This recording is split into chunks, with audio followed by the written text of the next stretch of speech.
Salut à toi, pensée du jour numéro 219. J'ai eu une question de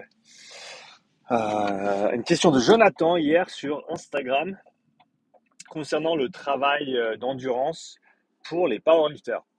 Et il me relatait un constat de sa part où il disait que s'il incluait même un tout petit peu de travail de très très basse intensité, mais de nature voilà, continue, cyclique, que ce soit un petit peu de marche ou du footing ou du vélo à très basse intensité, avec ces powerlifters, ils constataient une, une amélioration de plusieurs facteurs, notamment récupération, tolérance du volume, tolérance de la charge, euh, récupération entre les jours, récupération entre les séries, ce genre de choses. Et donc, ils voulaient ma perspective sur le sujet.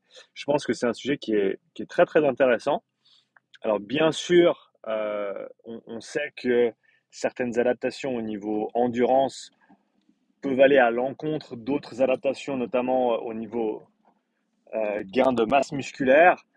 Euh, Là, on parle de peut-être d'effets d'interférence et je pense qu'il faut en être conscient, mais il ne faut pas non plus se priver des bienfaits que peut avoir le travail de fond, le travail d'endurance fondamentale sur des aspects d'endurance au niveau force, au niveau récupération.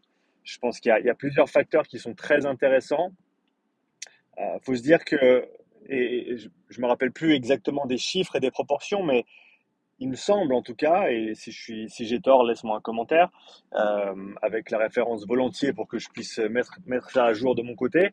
Mais à ma connaissance, en tout cas, les powerlifters, de manière générale, ils n'ont pas nécessairement un profil euh, en termes de fibres musculaires de type 2 de manière extrêmement importante, comme on retrouverait chez peut-être un sprinter, par exemple. On a quand même une proportion de fibres de type 1 qui sont importantes, qui est importante chez un powerlifter ou powerlifteuse, cela va sans dire. Euh, et donc l'idée que on n'a que besoin de faire de la force tout le temps, à mon avis, c'est erroné. C'est clair qu'il y a certaines périodes de l'année, proches des compétitions, etc., où on va favoriser bien sûr le type de travail spécifique, mais je pense que, et pour revenir à un sujet que j'ai déjà traité, l'idée de la condition physique générale de l'athlète, elle est sous-cotée à l'heure actuelle de manière générale, pas pour tout le monde bien sûr, mais c'est extrêmement important de développer ces qualités générales avant de penser aux spécifiques ou tout en pensant aux spécifiques parce qu'elles ne sont pas mutuellement exclusives.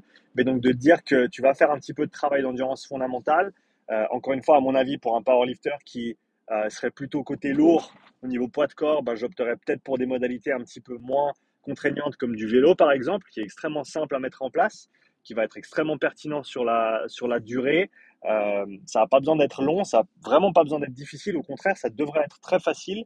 Euh, mais je pense qu'au niveau récupération musculaire, au niveau récupération nerveuse, on sait que le travail de basse intensité, en dessous du premier seuil du lactate, si on veut parler en termes d'intensité spécifique, va avoir une dominante parasympathique avec une charge donc nerveuse qui est quasi nulle, voire même qui a un effet positif sur la récupération. Ça, on le sait, hein, et avec un effet positif sur la santé de manière générale. On sait que notre santé mitochondriale, donc métabolique, dépend de ce volume de travail à basse intensité. Donc même si tu ne penses pas que pour tes performances, il peut y avoir un atout, rien qu'au niveau de la santé, je pense qu'on se doit d'inclure une proportion, petite ou plus grande, ça va dépendre du moment de l'année, de l'athlète, etc. Mais un minimum de travail d'endurance fondamentale pour, encore une fois, au minimum, prendre soin de la santé de notre athlète ou de soi-même. Donc je pense que même si c'est commencé avec 2 ou 3 fois une demi-heure par semaine, donc 1h30 de travail total, et de progresser ça de l'ordre de quelques minutes par semaine, c'est-à-dire que chaque semaine, tu vas peut-être rajouter 2 ou 3 minutes à chaque séance. Et bien sûr, plus tu es loin des compétitions, plus tu peux te permettre de dédier du temps et du volume à ce genre de travail.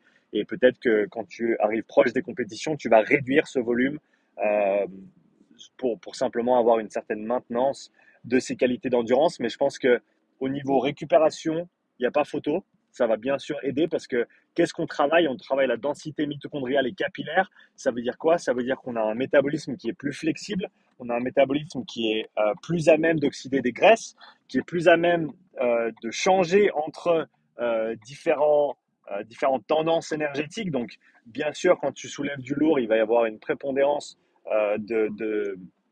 une dominante sympathique au niveau nerveuse, un recrutement de bien sûr toutes les fibres musculaires, avec bien sûr une composante énergétique au niveau de la glycolyse qui est importante, mais savoir switcher et revenir du côté parasympathique, savoir switcher et revenir côté oxydation des graisses pour la récupération, c'est extrêmement important aussi. Et si tu n'as pas développé ces compétences de base, eh ben, tu ne vas pas pouvoir le faire et ça va avoir un impact. Quelque chose qui est super intéressant qui commence à se manifester maintenant en cyclisme notamment, c'est l'idée que eh ben, ta performance, notamment sur les cyclos sportifs par exemple, qui sont plutôt longues, des événements de plusieurs heures, eh ben, ta performance n'est pas nécessairement liée à ta VO2 max ou à même ta puissance critique, mais serait plus étroitement liée à ta, ta performance après 2, 3, 4 heures de vélo. Et pour ça, eh ben, il semblerait qu'il y ait une haute corrélation avec le volume de travail que tu effectues. Je parle du cyclisme là, le volume de travail que tu effectues en zone 1, zone 2, donc en dessous de ton premier seuil du lactate. Donc travail d'endurance fondamentale. En gros, plus tu fais ce travail, plus tu vas développer ta densité capillaire, donc la surface d'échange entre ton sang et tes fibres musculaires. Donc, et on sait que la récupération, la régénération de l'ATP, elle se passe, elle est fondamentalement liée à l'apport d'oxygène.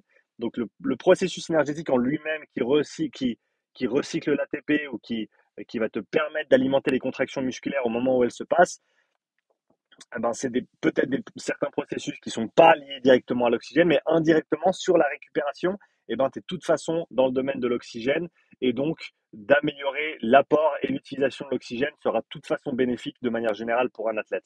Et ça, c'est quelque chose on peut pas renier.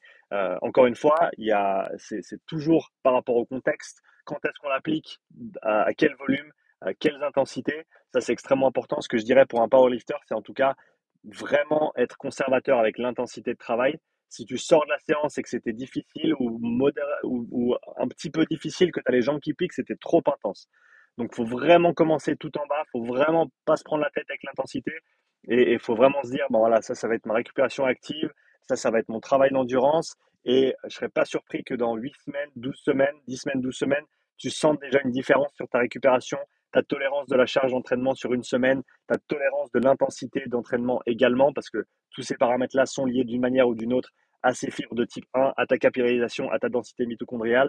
Donc je pense que c'est tout à fait pertinent de le faire pour des histoires de récupération nerveuse, pour des histoires de récupération métabolique, pour des histoires de résistance à la fatigue, que ce soit sur un cycle d'entraînement, sur peut-être même un week-end de compétition.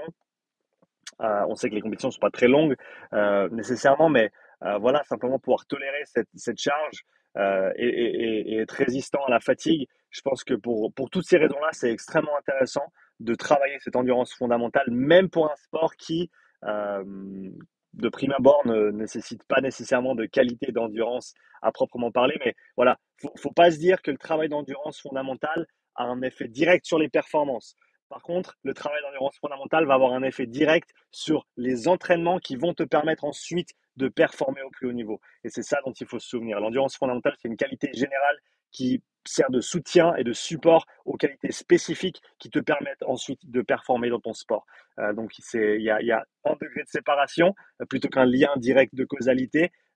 Mais si on comprend ça, et de tout ce que j'ai vu jusqu'à maintenant des athlètes qui l'ont mis en place, peu importe les sports, des sports explosifs comme le parcours, comme le crossfit qui nécessite beaucoup de haute intensité et bien d'autres, et j'en passe, et ben, ce travail d'endurance fondamentale, même avec des volumes peu conséquents, mais si c'est fait sur la durée et que l'intensité est respectée, et ben, on a des effets qui sont positifs sur la performance. Donc, je serais curieux de savoir, toi, si tu as mis en place ce genre d'approche, ce genre de protocole, quel sport tu pratiques et quel effet ce travail d'endurance fondamentale a pu avoir sur tes performances ou alors sur tes capacités d'entraînement de manière générale tolérance de la charge, tolérance de l'intensité, capacité de récupération entre les jours d'entraînement, entre les séries, etc., etc.